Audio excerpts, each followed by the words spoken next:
Let's do this one. Interesting question. In a car race, car A beats car B by 45 kilometers, car B beats car C by 50 kilometers, and car A beats car C by 90 kilometers. The distance in kilometers over which the race has been conducted is a very interesting question. Some race. A beats B by 45 and A beats C by 90. And so let's assume the distance is x. When A beats B by 45, that means when A completes the race, B has done only x minus 45. A beats C by 90 kilometers, or when A completes the race, C has done only x minus 90. The interesting thing here, we are told that B beats car C by 50 kilometers. That means when B completes the race. So we can't compare this state. B should have completed the race, or when B finishes the whole thing, C would have done only x minus 50.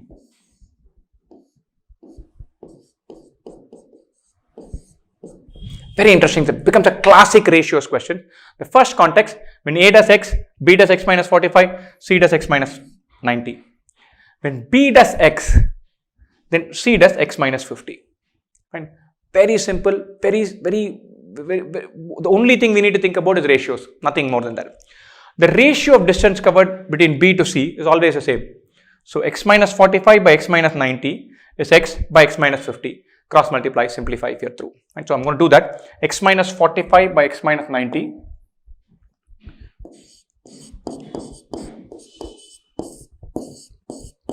X minus 45 by x minus 90 is equal to x by x minus 50. Cross multiply, we'll have x square minus 95x plus 45 into 50. I don't want to multiply this. This is 45 is equal to x square minus 90x. This goes off. Take this 95 that side.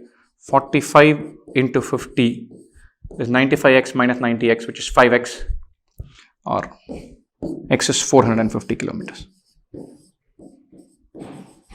A lot of these ratio questions just become races questions, just become ratio questions. And the distance traveled by A to distance traveled by B is always the same, no matter what the length of the race is. B to C, always the same. And so just translate to ratio, we're good to go. Again, wonderful question. From an interior point of an equilateral triangle, perpendiculars are drawn on all three sides. The sum of the lengths of the three perpendiculars is S. In the area of the triangle is. And so there's one funda that you should know, but I'm going to assume we don't know that. We'll start from there. And so take a point here, dropping a perpendicular, dropping a perpendicular, dropping a perpendicular. And so you drop a perpendicular to 3. What will these 3 add up to? The question is saying the sum of those 3 is a constant for an equilateral triangle. Right? Now, one thing is to prove that it will be a constant. The other thing from an exam point of view is to say, okay, I'm going to figure out a point such that it's easy to calculate this. What will I do? I'll not select a point on the interior. I'll select this point. From this point, I'll drop a perpendicular here. From this point, I need to draw a perpendicular to that line. Nothing, just a point.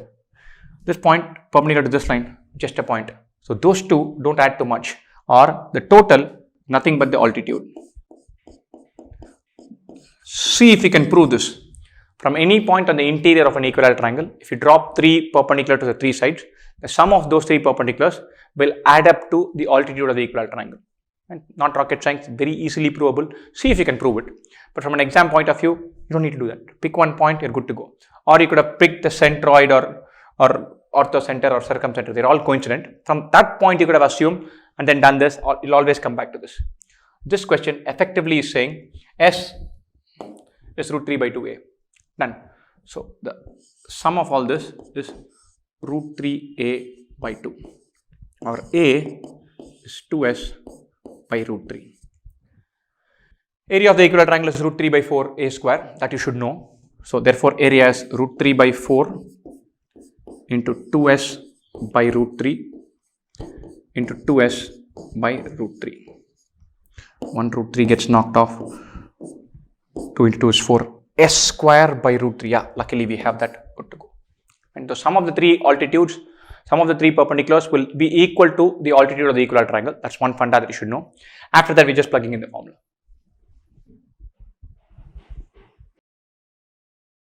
So again, it's a lovely question, very challenging question. At least I found it to be challenging. Right? In a group of 10 students, the mean of the lowest 9 students is 42, while the mean of the highest 9 students is 47. For the entire group of 10 students, the maximum possible mean exceeds the minimum possible mean by. And so 10 students, let's say A1, A2, all the way till A10. Mean of the lowest 9 scores is 42. So I'm going to add up A1 to A9. Sum of all this is 42 into 9.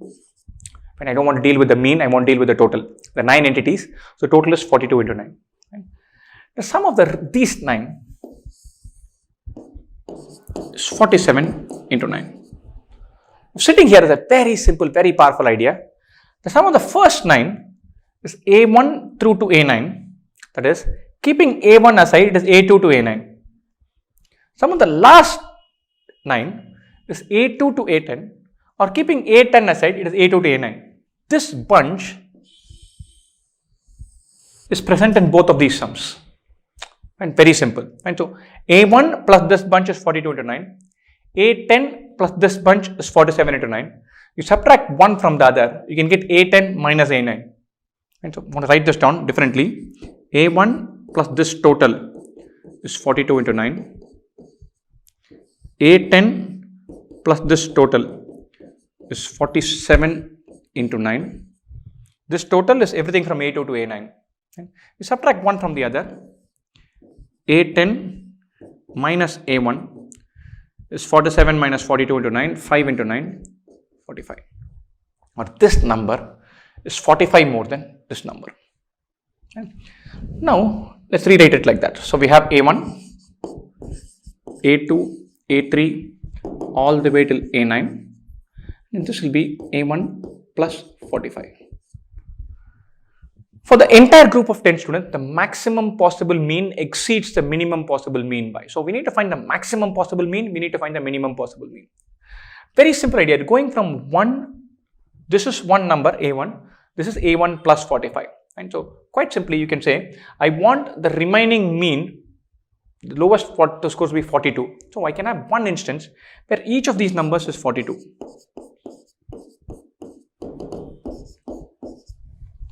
And that number will be 42 plus 45. The other extreme will be the instance where each of the last numbers is 47. So, you plonk this as 47, 47, 47. This number is also 47. The first number is 47 minus 45, which is 2. This will represent the minimum, this will represent one boundary, this will represent another boundary. Find the difference in the means, that's the answer you're looking for. And one extreme is when A1 through to A9 are all equal. Another extreme is when A2 to A10 are all equal. Plonk this, find the means and you're good to go. Find the mean in the first case, all of these have 42. So that 42 averages out to 42 plus this additional 45, 45 over 10 instances. So this average will be 42 plus 4.5. Everything has 42. This also has 42 plus an additional 45. 45 over 10 units is 42 plus 4.5. This average is direct 46.5. This one, there are 9 47s or 10 47s minus 45. This average will be 47 minus 4.5. 42 plus 4.5, this is 46.5. This is 47 minus 4.5, which is 42.5. The difference between these two is 4. The choice you're looking for. And wonderful question, delightful question. First, we have to anchor that A10 is A1 plus 45. Then for either extreme, it's going to be put A1 to A9 equal, put A10 to A2 equal. Both extremes get discovered, and then you can find the minimum and maximum. Let's do this question. The number of pairs of integers x comma y satisfying x greater than or equal to y greater than or equal to minus 20 and 2x plus 5y is 99 is. These kind of questions, find one solution and then build from there. Find one solution and then build from there. Right? 2x plus 5y is 99. This is going to be an even number. So from 99 subtract an even number and then find a multiple of 5. So if you from 99 you subtract an even number, you'll get an odd number. Find an odd multiple of 5. The best case I can think of is when y is 19, 95 comes about. So the one solution that I can think of is x equal to 2, y equal to 19. This works, right? X greater than or equal to y greater than or equal to minus 20. We can't count this, right? This is not a right solution. X is 2, y is 19, does not work for us, right? But this is one solution. We've got one solution. After this, what we do, you keep increasing x, y should decrease. Or if you keep decreasing x, y should increase. That much we know. X is multiplied by 2, y is multiplied by 5. Think about this. You have to find something to go up in x that should be offset by a fall in y. And so any increase in x will increase this by multiples of 2. Any change in y will change this in multiples of 5. Or if you change x by 5, you'll change y by 2. What does that mean? If you put x equal to 7, y will be 14. You increase this by 5, sorry, y will be 17. Decrease this by 2. The total goes up by 10, the total falls by 10, it gets cancelled out. So x equal to 7 gives us 2 into 7, 14, plus 85 is 99. That works. Next one, x will be 12, y will be 15. X will be 17, y will be 13, and so on. And so we've now got a pattern for all the values. Now let's put that condition. X greater than or equal to y greater than or equal to minus 20. Here x is not greater than or equal to y. Here x is not greater than or equal to y. Here no. This one works. Right? You keep decreasing x and increasing y. Y is 21 and x is minus 3. None of those will work. So we're looking for solutions below this. 17, 13 is the first starting point. After that, this becomes 22, y becomes 11. This becomes 27, y becomes 9. 27 into 2 is 54, 9 into 5 is 45, they add up to 99. Right? So the first condition, x greater than or equal to y, works. Right? Now we have to think about y greater than or equal to minus 20. This keeps on going down. You go 9, 7, 5, 3, 1, minus 1, etc., etc., etc., etc.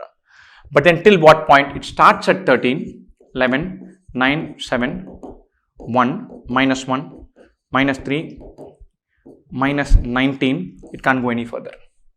It can't go below minus 19. It becomes minus 21. That condition won't get satisfied. All we need to do is figure out how many are there in this count. We're good to go.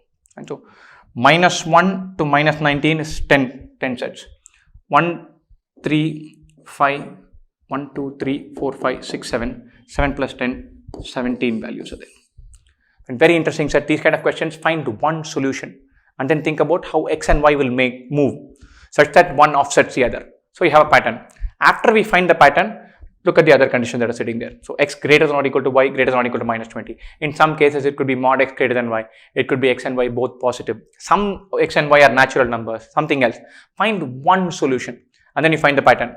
And then you think about how many numbers, how many pairs will satisfy the other condition. The value of log of a by b to the base a plus log of b by a to the base b for 1 less than a less than or equal to b cannot be equal to. Let's look at this. Let's first, we know log of a by b is log a minus log b. So this one will simplify it as log a to the base a minus log b to the base a. This one we can split as log b to the base b minus log a to the base b. This is 1, this is 1. So this 2 sitting here, 2 minus of log b to the base a plus log a to the base b. I'm going to call it as x plus 1 by x. Why am I writing like this? If log b to the base a were x, then log a to the base b would be 1 by x. Log a to the base b is just a reciprocal of log b to the base a. Right? So it cannot be equal to, is what we are saying. It cannot be equal to. First of all, this is a beautiful function, x plus 1 by x. Simple idea is either always greater than or equal to 2, it's greater than or equal to 2, or it is less than or equal to minus 2. This cannot lie between minus 2 and plus 2. Right? So if it were 2, this will be 0. So 0 is possible. If it were 3, it can be minus 1. So this is possible. This is possible. If it were minus 2.5, it could be minus 1.5. That's possible. For this expression to be 1, x plus 1 by x should be 1. That's not possible. That's what we are looking at. One aspect here we are looking at is logarithm property being manipulated a little bit. The second idea here is very powerful. X plus 1 by x is either greater than or equal to 2 or less than or equal to minus 2. It cannot sit between minus 2 and plus 2. That's the one idea we're plugging in here. So if it were 2, the expression will be 0. If it were 3, expression will be minus 1. If it were 2.5, expression will be minus 0.5. Expression can never be equal to 1 because then it will mean x plus 1 by x has to be 1. That's not possible.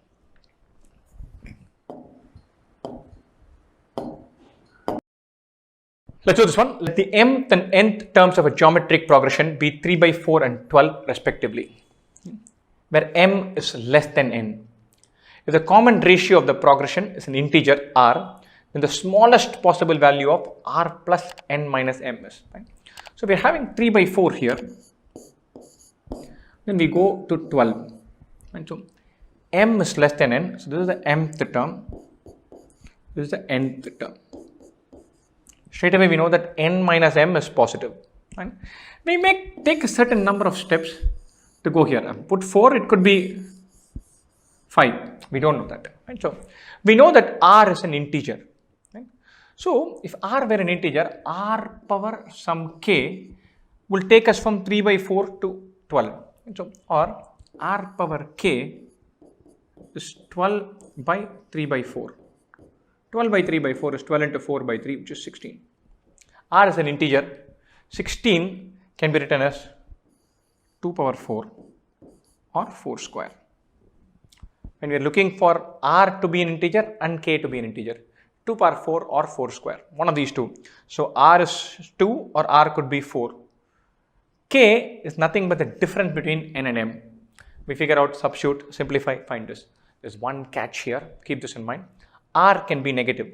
So r can be minus 2, whole power 4 is also 16. R can be minus 4. We want r plus n minus m to be minimum. So definitely choose r to be negative. That doesn't change life.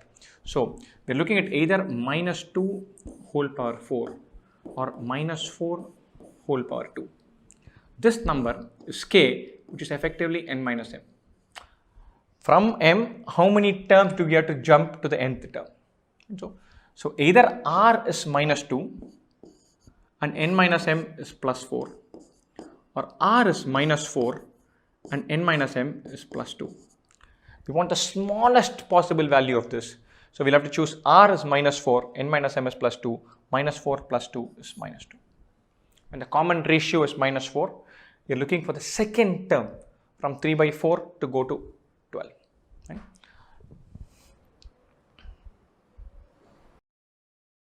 Let's solve this one. Wonderful question, really tough, but there's a very simple, juicy way of doing this. I'm going to do it with the juiciest method possible. I'll give you the starting step for doing the more rigorous method, but not going to get into that. Right? X and y are positive real numbers satisfying x plus y is 102.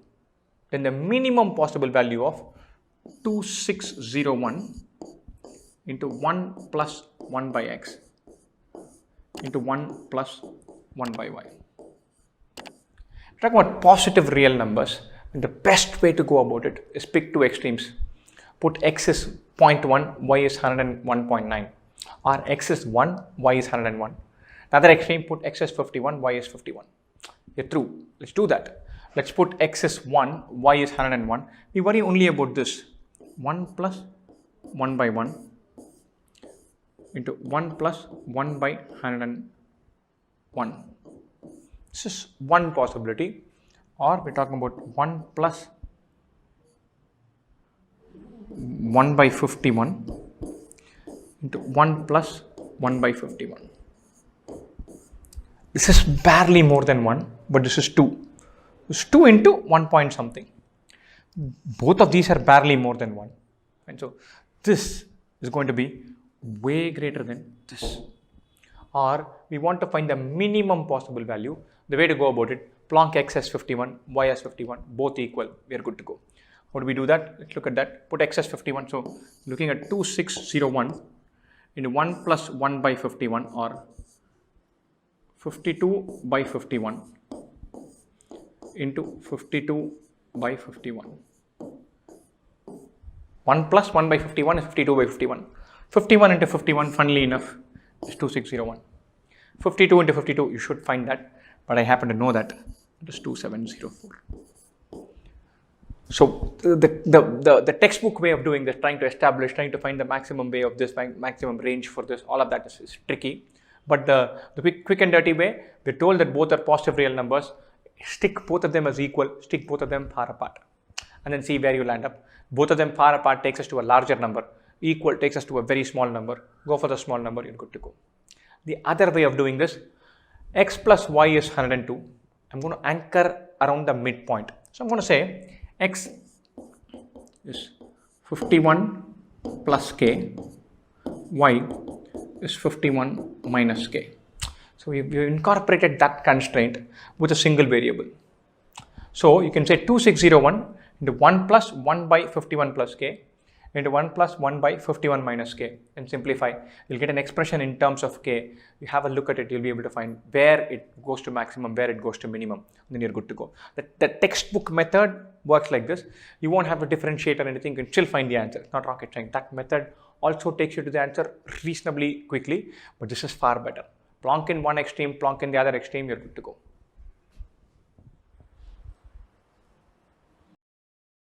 For the same principal amount, the compound interest for 2 years at 5% per annum exceeds the simple interest for 3 years at 3% per annum by rupees 1125. Then the principal amount in rupees. Very simple question. If the principal were P, amount at the end of 2 years is P into 1.05 whole square.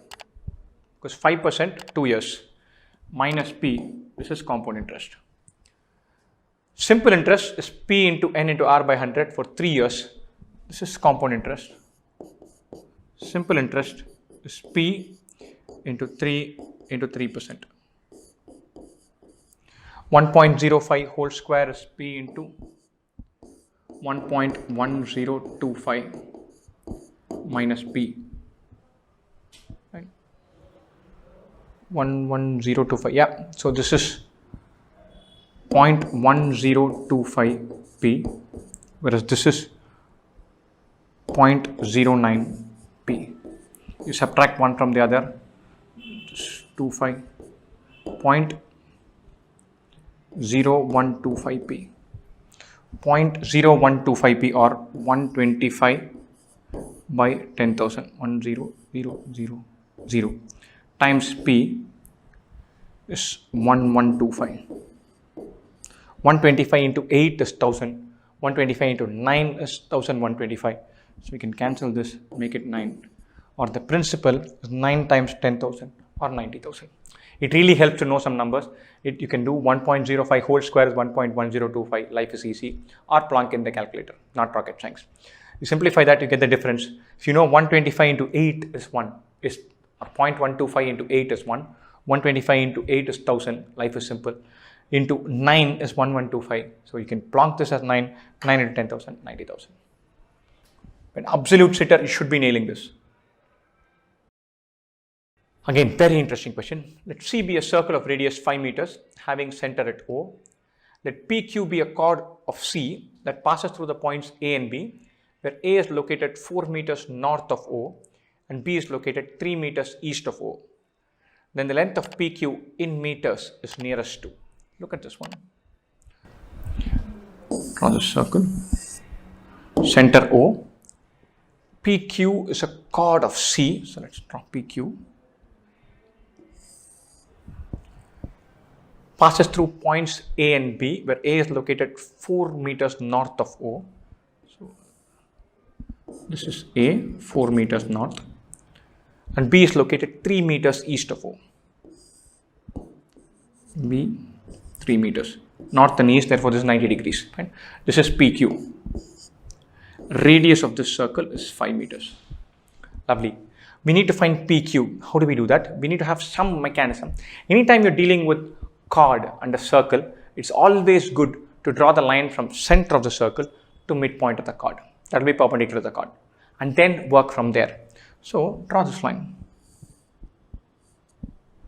Call this as R. We find PR. We know that is same as RQ. Therefore, we can find PQ. Life is good. How do we find PR? If you join OP, that is 5 meters. OP is fine, 5. If you know PR, we can find OR. Or if you find no OR, we can find PR, Pythagoras theorem. Nothing more than that. How do you find OP? Very simple. Think about this triangle AOB. I'm going to draw this triangle. Make it bigger. AOB. We want to find OR in this. Right? So this is 3, this is 4, this is 5. 3, 4, 5 Pythagorean triplet. From O, the perpendicular line here. Oops. This is OR. Right? Imagine this to be 90 degrees, a straight line. So this is OR. Half into base into height is area. OR is the height when the base becomes AB. So OR into 5 is 3 into 4. So half into 3 into 4 is half into OR into 5. The half disappears. OR is 12 by 5, or OR is equal to 2.4. So this measures 2.4. Now what do? I'm going to go to the next slide and draw just that part that I want to draw. OR is 2.4.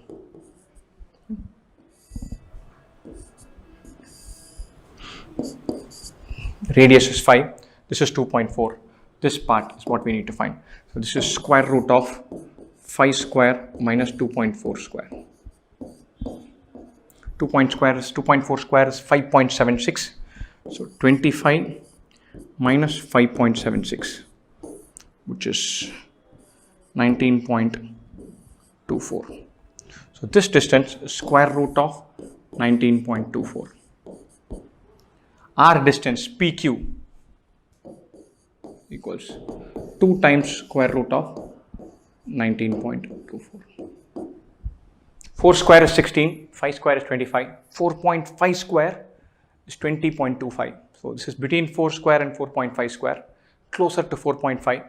So maybe this is 4.4, 4.35, something like that. Into 2, you're looking for an answer in the 8.7, 8.8 range.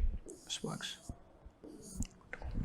Beautiful question. I'm going to go back one slide, look at this diagram again. We want to find PQ. We straight away say from center, draw a line to midpoint of PQ. That will be perpendicular to PQ. We know we want to find PR, which will be equal to RQ, or we want to find OR. How do we find OR? We look at triangle AOB. For that we find OR. We know OR, we know OP, we can find PR, Pythagoras theorem. We are back here. Right. Tough question, time consuming question is. Anil buys 12 toys and labels each with the same selling price. He sells 8 toys initially at 20% discount on the labeled price. Then he sells the remaining 4 toys at an additional 25% discount on the discounted price. Thus he gets a total of rupees 2112 and makes a 10% profit. With no discounts, his percentage of profit would have been. Let's look at this. Let's say his selling price is P. The selling price that is marked on it is P. So he has 12 toys labeled with the selling price of P. He sells 8 toys at a 20% discount, or he sells 8 of them at a price point of 0.8p. Lovely. Then he sells the remaining 4 toys at an additional 25% discount. 25% is 1/4. Now this 1/4 is on this 0.8p. 1/4 of 0.8 is 0.2, or he sells for 0.6p. He sells 4 of these. This is the total amount of money he generates. Right? 8 into 0.8 is 6.4. So this is 6.4p plus 2.4p, or he makes 8.8p. This is his total selling price. And he generates 8.8 times p as a total selling price. And he makes a 10% profit. 10% profit takes him to 8.8p, or cost price is 8.8p divided by 1.1, which is 8p. Lovely. With no discounts, his percentage of profit would have been, his cost price is 8p. Assume he makes no discounts. He doesn't give any discounts. That means he's selling at P. He's selling 12 goods at P, or he'll make a total of 12 times P. Cost price is 8p. What would have been his selling price? So selling price start, what is imagining is 12p. 8p to 12p, profit of 4p, half of cost price, or profit percentage of 50%. And we don't even need this number. We don't need that 2112. That's just sitting there to mess things up, to confuse us. So 12 toys, 8 he sells at 0.8, 4 he sells at 0.6. These are the kind of questions where if you can think of 20% discount as 0.8, it's useful. A further 25% discount taking us to 0.6 is useful. Get to 8.8p. That is 10% profit, or total cost price is 8p. If you're given no discounts, total selling price is 12p, or 4p on 8p. Half his cost price is making us profit, or his profit percentage would have been 50%.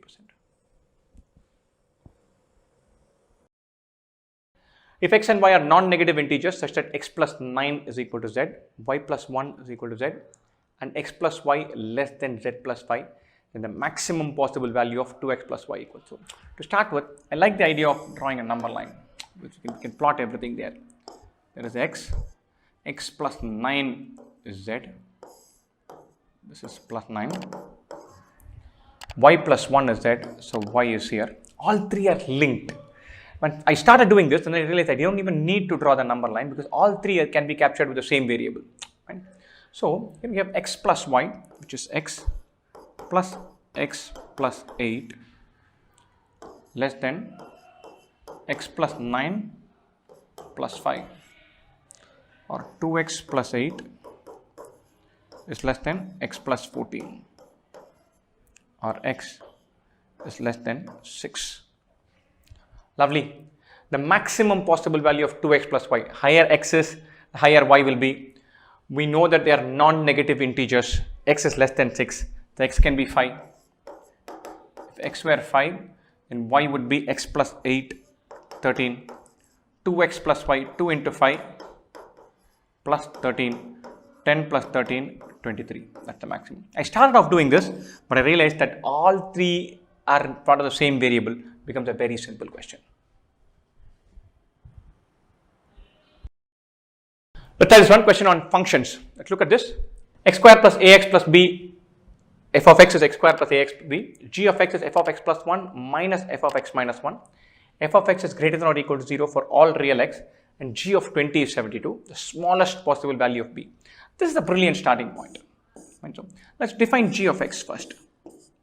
F of x plus 1 minus f of x minus 1. So this is x plus 1 whole square plus a times x plus 1 plus b minus of x minus 1 whole square plus a times x minus 1 plus b. We subtract one from the other. There will be a plus ax that will get cancelled, plus a minus a, subtract that, you will get 2a. Plus b minus b, this will go off. X square plus 2x plus 1, x square minus 2x plus 1, this will be 4x. We know g of 20 equals 72. Let's plug that in. G of 20 is 4 into 20 plus 2a. This is 72. 4 into 20 is 80. 80 plus 2a is 72. So 2a is minus 8, or a is minus 4. Lovely. Now let's come back to the remaining part of the question. A is minus 4. We want to find the smallest possible value of b. So x square minus 4x plus b. This is f of x. We know f of x is greater than or equal to 0. What does this mean? This means that this number can be expressed as a square plus something, which is when it will be greater than or equal to 0. X square minus 4x plus 4. This can be written as x minus 2 the whole square. X square minus 4x plus 4 is x minus 2 whole square. So this will be plus b minus 4 greater than or equal to 0. Or b should be at least 4. Fine, wonderful question. First we find the expression for g of x. Then we plug in g of 20 is 72 and find a. Then come back to this expression. When you go to that expression, we say it's x square minus 4x plus b. We know that's always greater than or equal to 0. That means it can be reduced as a perfect square, square of a quadratic, x minus a whole square, something of that form, plus a positive number or a non-negative number. So we can deduce what b will be by completing the square of that expression. So the smallest value b can take is 4. The distance from B to C is thrice that from A to B. 2 trains travel from A to C via B. The speed of train 2 is double that of train 1 while traveling from A to B, and their speeds are interchanged while traveling from B to C. The ratio of the time taken by train 1 to that of time taken by train 2 in traveling from A to C is interesting question, simple question. Let's draw the diagram. B to C is thrice that from A to B. So A, B, C. Distance where D, this distance is 3D. The speed of train 2 is double that of train 1 while traveling from A to B. So this is T1, T2. Speed is S, speed is 2S. And their speeds are interchanged while traveling from B to C. So this becomes 2S, this becomes S. The ratio of the time taken by train 1 to that taken by train 2. Train 1 time taken would be, D by S plus 3D by 2S. By train 2 would be D by 2S plus 3D by S. The LCM is 2S. This is 2D by 2S. This is 5D by 2S. This is 6D by 2S. This is 7D by 2S. The ratio of times taken is this is to this, which is 5:7. Here.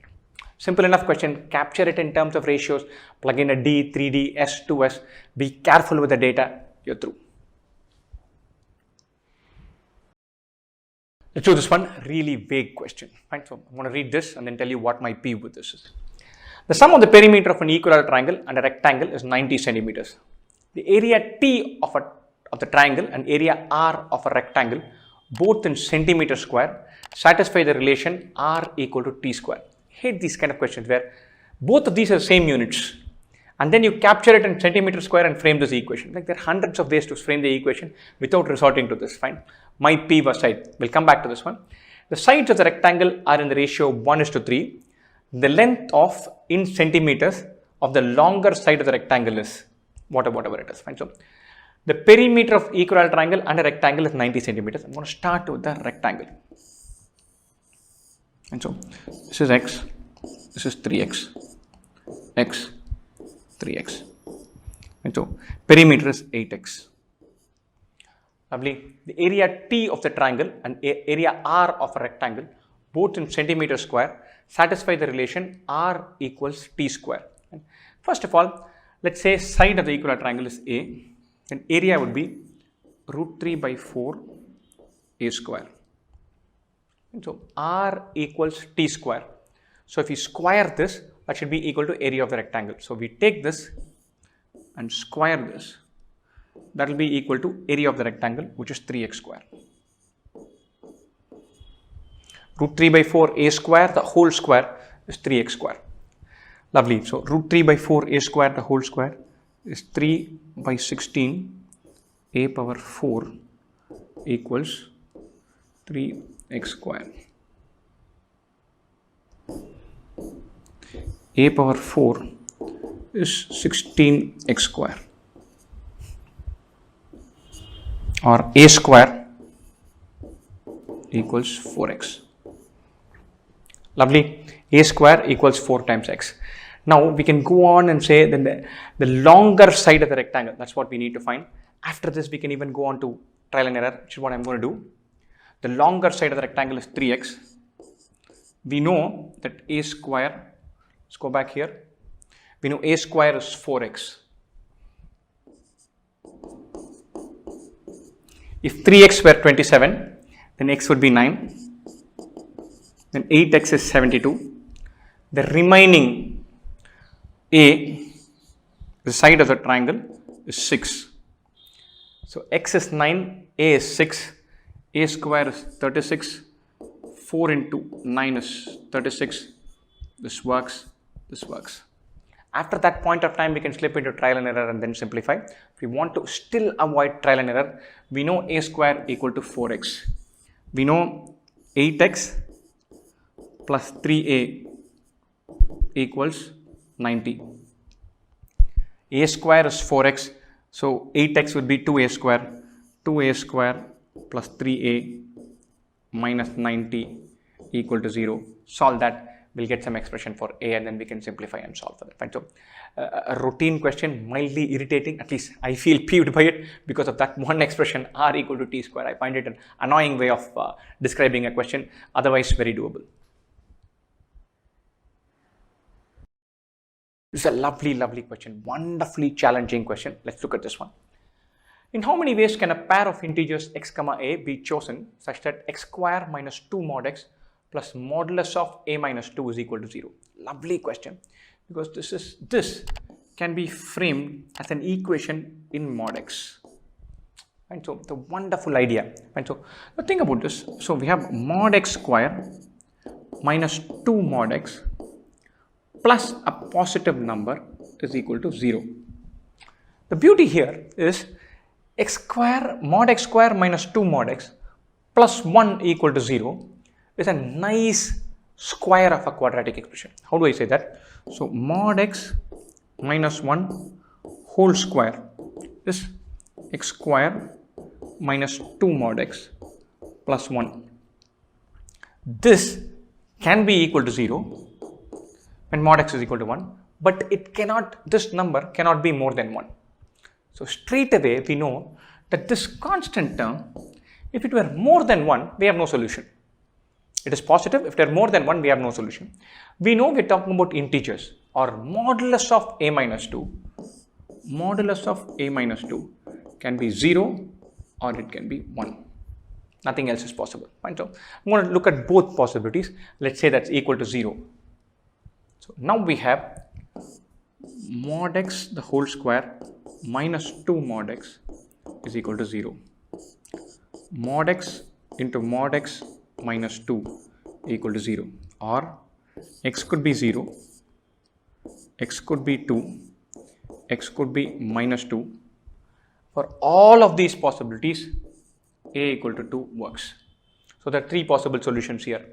X and a, 0, 2, 2, 2, minus 2, 2. 3 possibilities work. Now let's go to the other scenario where we say mod x minus 1 whole square is equal to 0. And so mod x minus 1 whole square is 0. This means mod x is 1. X could be 1 or minus 1. This is the scenario when modulus of a minus 2 is 1, or a is 3, or a is 1. A minus 2 is 1 or a minus 2 is minus 1. Both are possible. Now it could be x is 1, a is 3, x is 1, a is 1, or x is minus 1, a is 3, x is minus 1, a is 1. 4 possibilities exist. All 4 are possible. Here we have 3 possibilities, here we have 4, totally 7. Wonderful question, delightful question from the idea of completion of squares. We start off with that and then isolate that the constant term can only be 0 or 1. Plug in the constant term to be 0, find all possible solutions. Put the constant term to be 1 and find all possible solutions.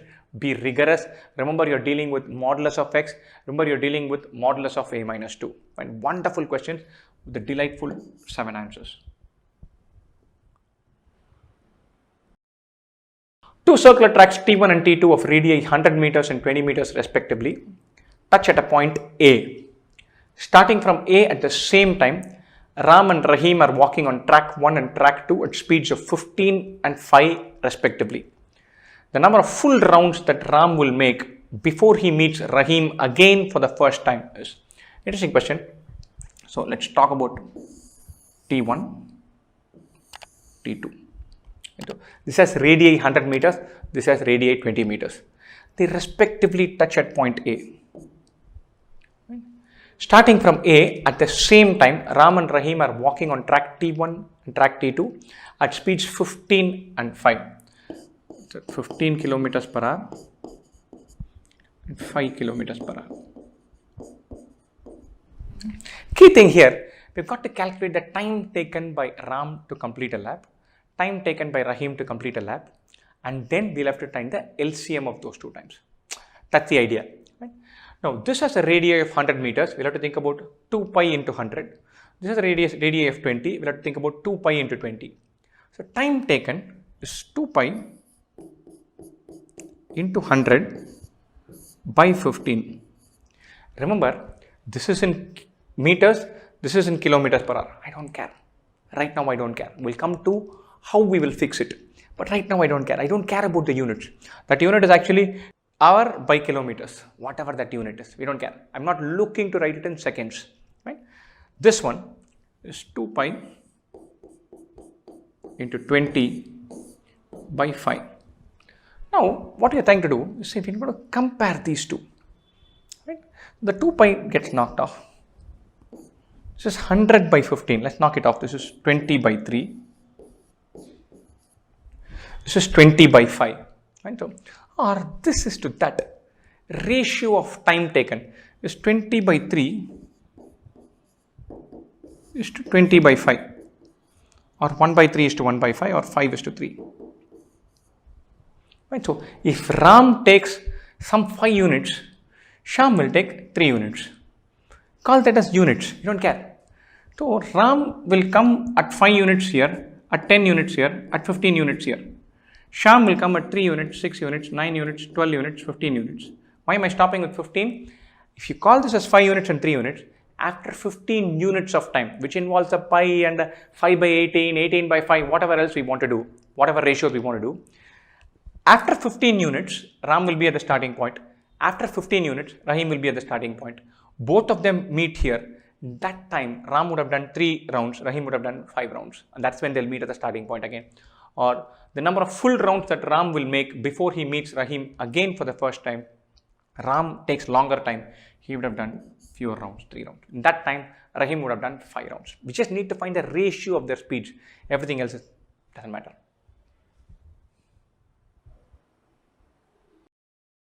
A and B are 2 points on a straight line. Ram runs from A to B while Rahim runs from B to A. After crossing each other, Ram and Rahim reach their destination in 1 and 4 minutes respectively. Again, standard question A, B. Ram runs from A to B, Rahim from B to A. Ram and Rahim reach their destinations in 1 minute and 4 minutes. So they meet somewhere here. Ram goes like this and then reaches in 1 minute. Rahim goes like this and then reaches in 4 minutes. Both of them have taken the same time to reach that point. Ram travels for T minutes, Rahim travels for T minutes. Very simple, one crucial point and then we are through. To travel this stretch, Ram takes T minutes, Rahim takes 4 minutes. To travel this stretch, Ram takes 1 minute, Rahim takes T minutes. To travel the same stretch of some equal stretches of distance, time taken by Ram and Rahim should be in the same ratio. It's like saying Ram and Rahim travel at constant speeds. If for a particular distance, the time taken in the ratio of 1:3, some other distance also time taken will be the ratio 1:3. That's all we need to do. Or quite simply, we can say T by 4 equals 1 by T. T square is 4, T is 2. Or they meet after 2 minutes. So they meet after 2 minutes, Ram takes 1 more minute. They meet after 2 minutes, Rahim takes 4 more minutes. The ratio of Ram's speed to Rahim's speed. Ram takes 3 minutes, Rahim takes 6 minutes. Ram is quicker, twice as quick. Ratio of their speeds.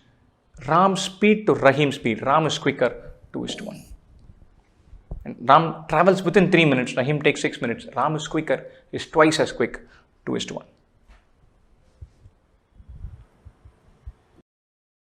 C1 and C2 be concentric circles such that the diameter of C1 is 2 centimeters longer than that of C2, or radius of C1 is 1 centimeter longer than that of C2.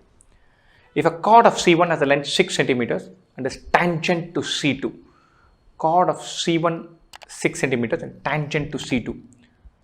So C2 is inside, C1 is outside. This is C1, this is C2. a chord of C1.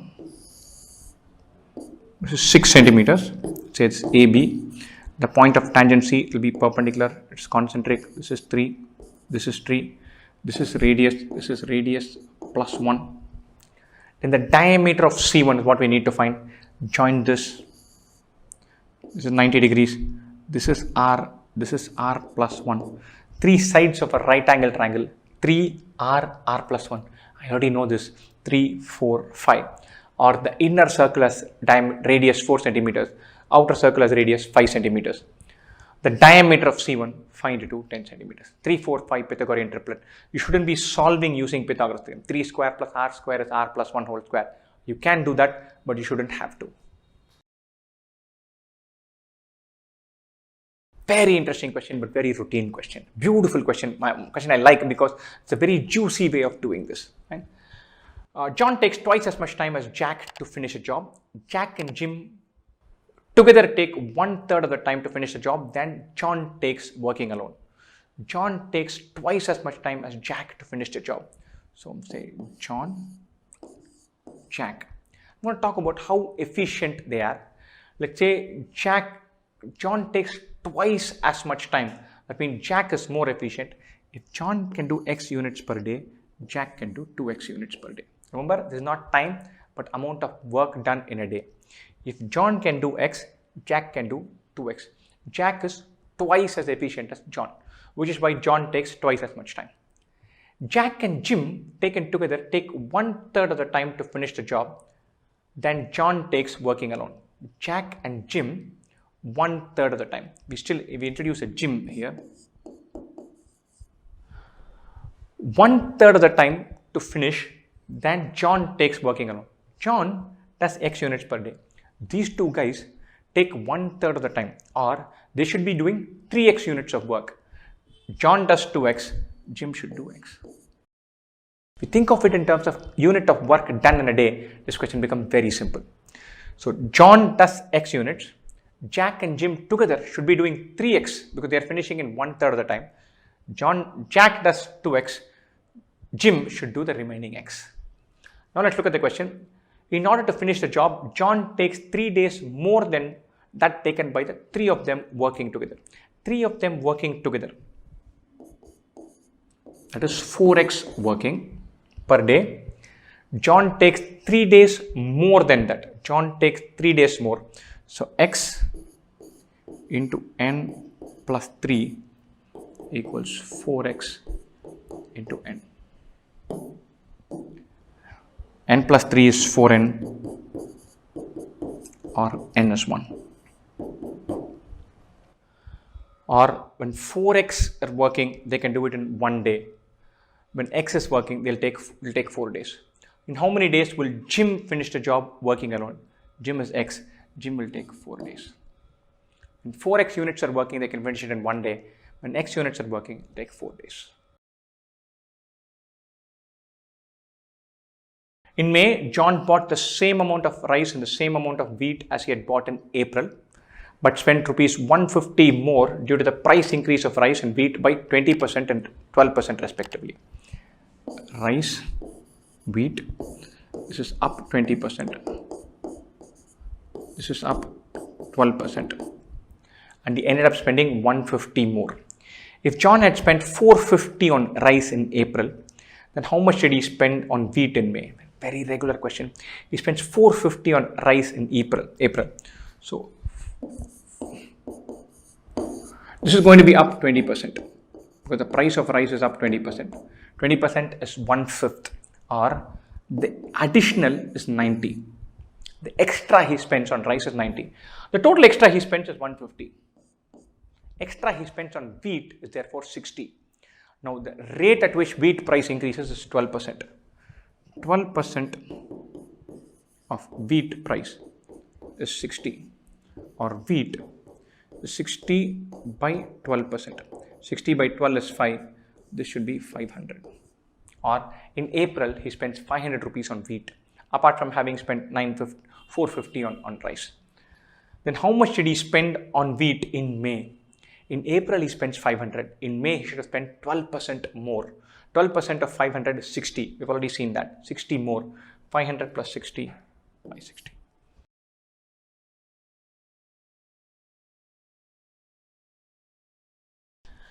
Aaron bought some pencils and sharpeners, spending the same amount of money as Aaron. Aditya bought twice as many pencils and 10 fewer sharpeners. If the cost of one sharpener is rupees 2 more than the cost of a pencil, the minimum possible number of pencils bought by Aaron and Aditya together. Very interesting question, slightly not that easy. And so, you're buying pencils and sharpeners, right? Yeah, sharpeners. We're going to talk about Aaron and Aditya. So Aaron bought pencils and sharpeners. Let's say he buys P pencils and S sharpeners. Aditya bought twice as many pencils, 2P, and 10 fewer sharpeners, so S minus 10. The cost of pencil and sharpener were the same, life would have been easy. Right? So it's not the same. The cost of one sharpener is rupees 2 more than cost of a pencil. So cost of one pencil, if it were N, cost of one sharpener is N plus 2. One pencil is N plus 2. Now we should get to writing some equations because the total amount of money spent by both of them is same. P into N plus S times N plus 2 is the amount Aaron spent. 2P into N plus S minus 10 times N plus 2. So what is the extra cost coming to him on account of doubling the pencil is offset on account of buying 10 fewer sharpeners. This P becomes 2P, that's going to increase the cost. S becomes S minus 10, that's going to decrease the cost. This offsets the other, and then we'll find out what the difference is. Fine. So what we have to do now, add these two up, equate one to the other. Fine. So Pn plus Sn plus 2s, Pn plus Sn, this is Sn, remember that, plus 2s equals 2Pn plus Sn plus 2s minus 10n minus 20. So there's a Sn plus 2s which will continue to be there on both sides.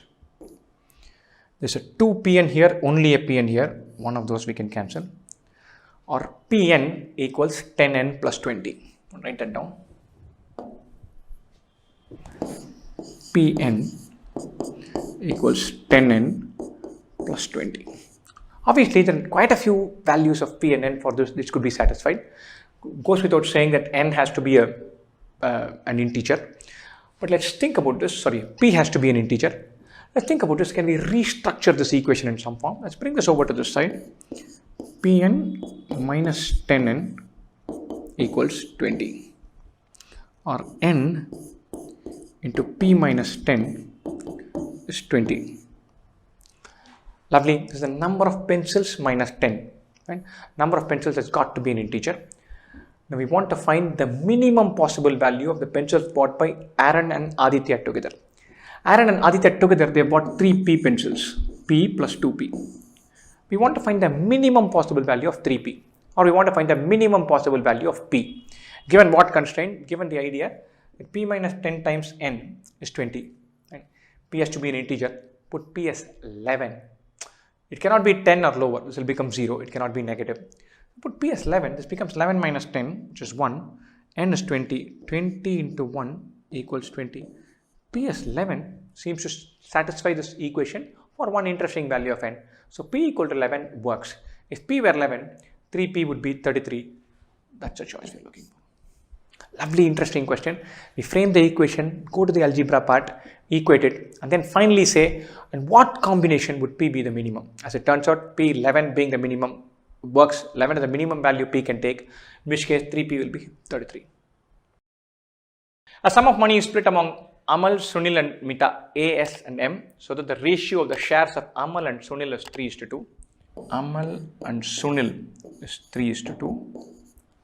While the ratio of shares of Sunil and Mita is 4:5. Sunil is to Mita is 4:5. I already like this. I'm going to write it as 6:4. The ratio is 6:4:5. The difference between the largest and smallest of these three shares is rupees 400. Largest and smallest is 400. Then Sunil's share in rupees.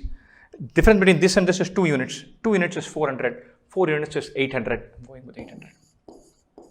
Fine. 6 and 4, the difference is 2. The 2 units of that corresponds to 400. That's the difference. Sunil gets 4 units. It should be 800. Done.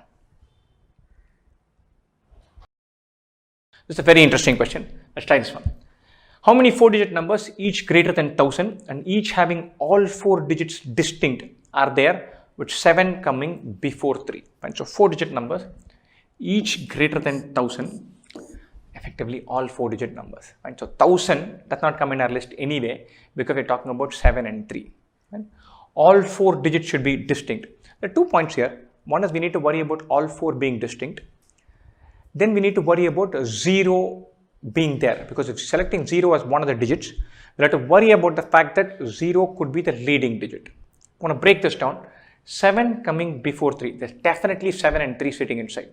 So let's put 7 and 3 somewhere. 7 and 3 can go into any 2 of these 4 slots. But any 2 slots you select, there's only one order they can go in, because 7 has to come before 3.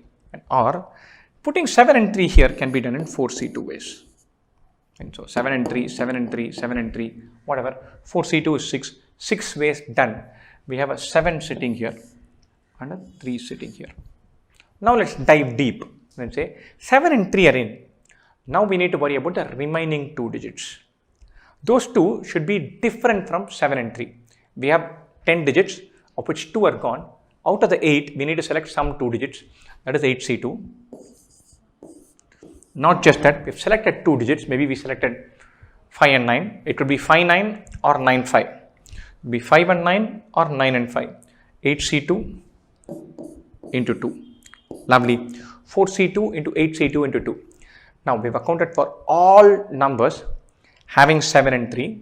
7 coming before 3. All 4 digits being distinct. Right? What are we missing here? We are missing, or we are additionally counting numbers like 0, 7, 5, 3. This will get counted, mind you, but this should not get counted. Why should it not get counted? Because this number is not more than 1000. This is not a 4-digit number. So from this list, we subtract this. What are these numbers? These are numbers where first digit is 0. And then there is a 7 and 3 sitting inside. And 7 and 3 are 7 is ahead of 3. And then there's one more digit. So 7 ahead of 3, 7, 3, 7, 3, 7, 3. 3 different positions, 3C2. Right? Into, we have 7 remaining digits. All 4 digits are distinct, mind you. So 0, 3, 7 going away. There are 7 remaining digits. Any one of those could have been there. So 3 into 7. Or from this number, subtract this number and we are through. 4C2 is 6. 8C2 is 8 into 7 by 2. 28 into 2 minus 3 into 7. 6 into 2 is 12. 12 into 28. Maybe we can carve out a 7. So 12 into 4 into 7 minus 3 into 7. So we can take out a 7. We can take out a 3 also. So we can take out entire 21 here. 7 into 3 goes away. 16 minus 1. 21 into 15. Whatever that number turns out to be. 15 ones are 15. 5, 1, 30, 31, 315. So there's truly 315 numbers possible that satisfy all of these conditions. Lovely. With that, we're done. For real x, the maximum possible value of x by square root of 1 plus x power 4. These kind of questions, trick 1 in the book. Whenever there's a square root sitting here, see if you can simplify this expression to have some kind of symmetry. What do I mean by that? There's an x on top and then the square root and 1 plus x power 4. 1 and x power 4 are far away and x is in the middle. This is x power 1, x power 0, x power 4. We're all over the place. But if you simplify this, make one very simple change. Divide by x in the numerator and denominator. So numerator is x by x. Denominator is 1 plus x power 4 by x square, because inside the square root. Right? X by x is 1. Is 1 by square root of 1 by x square plus x square. Lovely. Once you do this, you're through. We've already seen this in a couple of questions. X plus 1 by x is either greater than or equal to 2 or less than or equal to 1 minus 2. 1 by x square plus x square is always greater than or equal to 2. Right? So I'm going to start with this. X square plus 1 by x square is greater than or equal to 2. Or square root of x square plus 1 by x square is greater than or equal to root 2. 1 by square root of x square plus 1 by x square is less than or equal to 1 by root 2, or the maximum possible value 1 by root 2. The first thing, divide numerator and denominator by x. Numerator gets divided by x, denominator gets divided by x square inside the root. Then modify this. You need to be able to see this expression as this expression. We know how x square plus 1 by x square behaves. Therefore, we know how square root of x square plus 1 by x square behaves. Therefore, we know how 1 by square root of x square plus 1 by x square behaves. So, this is greater than or equal to 2. This is greater than or equal to root 2. 1 by this is less than or equal to 1 by root.